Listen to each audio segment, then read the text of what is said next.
Here you go, guys. Told you there'd be a change of hat. As I say, I've got 40 odd hats, so we'll go for a different look each time. Um, yeah, last episode was chief mechanic for us and sort of a team manager in a way. I think Dave Luckett. He was he was charged with essentially building up this Benetton that we'd got. The whole aim of the thing was to try and do the season from August time, the Monza race. Anyway, we were aiming for the Monza race, so this would probably be in May, June. We'd got to get the car built. We'd got to get everything all sorted out. We'd got to get trucks. It was nowadays, and as I keep saying, it's a monumental operation to put an F1 team together. But the fact that we were trying to do this with about eight or nine guys, Johnny Mack, Mick Ralph, Martin, Colin, Steve, Andy. We had a trucky lad from down on the south coast. He'd never been around a racing car in the past. I think he was a little bit overwhelmed with it all. I think he was used to delivering fridges and that, which is fine. But he came in and he did his bit. But we needed to get a truck, and something was, Mick Ralph said to me, Ed, we've bought this truck. You need to go and fetch it from wherever I had to go and pick it up from. And having been in the paddock the previous year, and with the Goodyear trucks, even the Goodyear trucks were a little bit shabby at times. But a lot of the other race teams, they'd of course got the up-to-date kit and everything. So Mick Ralph sent me off to pick up this truck. So I went off, and with somebody else who was taking me down to pick this thing up. But anyway, when I saw it, I thought, what the hell's this? And what it was an old Leyland Boxer.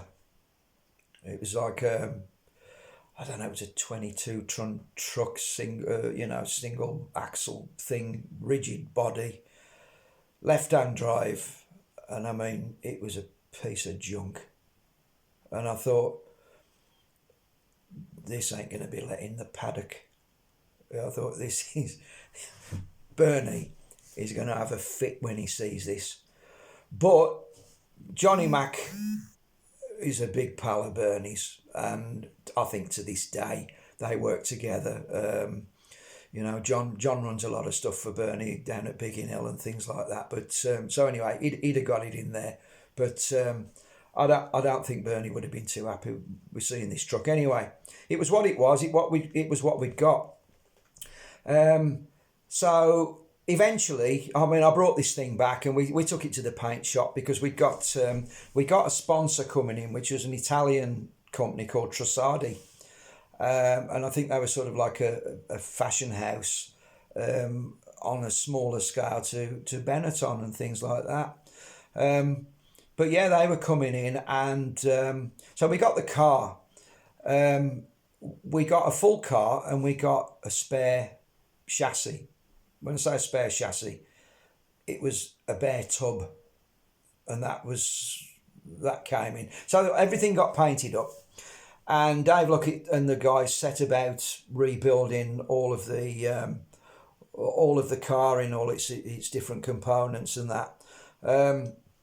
I set about getting this truck all sorted out. We got it back from the paint shop and everything, and it was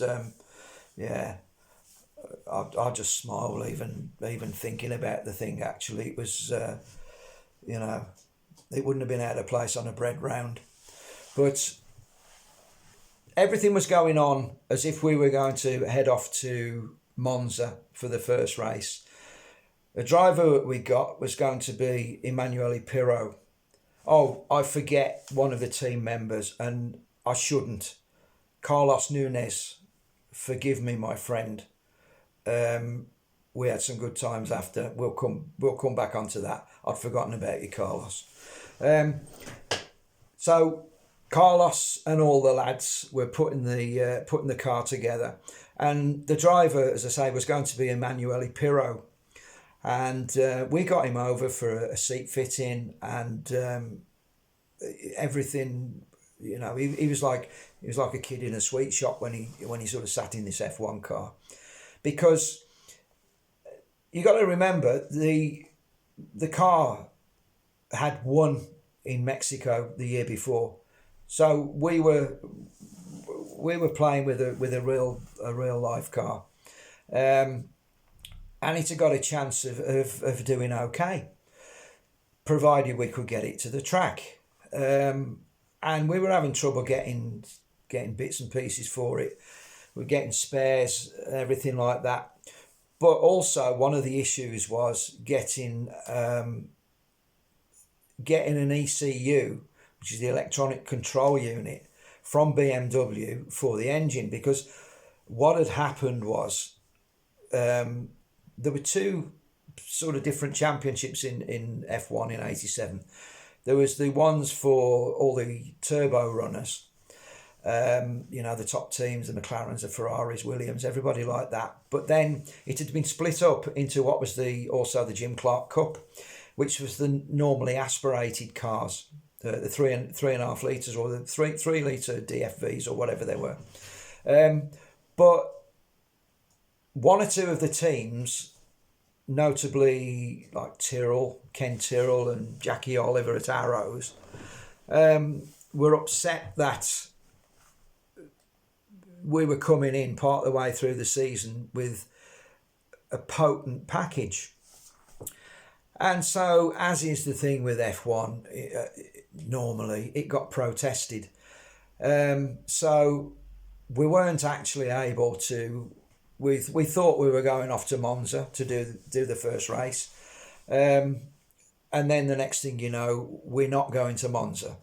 So, we said, okay, let's prepare. Let's try and go to I think possibly Portugal next race. That was the same thing. It was getting held up, and we couldn't really do anything. And I believe a deal was done to go to Japan, because the company that owned was the main sponsor was Middlebridge, and they were a Japanese company of dubious backing. God knows what that came from, but one of the things was, I think we were going to try and run Aguri Suzuki in Japan, he'd obviously got good backing from his Japanese sponsors, and we were going to do that. But ultimately, it became more and more apparent that this project just wasn't going to work. There were too many things standing in the way of it, and as much as sort of Bernie would have liked another team on the grid. Although there weren't shorter teams in those days in many aspects, because like today, you've got 20 cars, and they're struggling to keep all those teams going at the moment. Well, back in those days, it was 26 cars on the grid, and then also you had pre-qualifying and things like that. So So sadly, the Trussardi or Middlebridge Trussardi Benetton thing, it never made the track.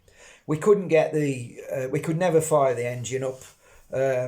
I remember opening a barrel of fuel for this BMW engine, and it nearly knocked me off my feet. You've never smelt anything like it. I mean, some of the things that they were using back in those days were pretty foul, but they were the type of fuels that were giving the immense horsepower outputs. As I said, this Benetton and this BMW.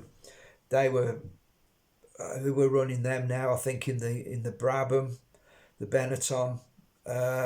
They were bringing out massive horsepower on the track.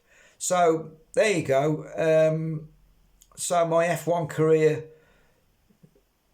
part 2 came to an end. Mick and John said, "Look, guys, we can't keep the doors open."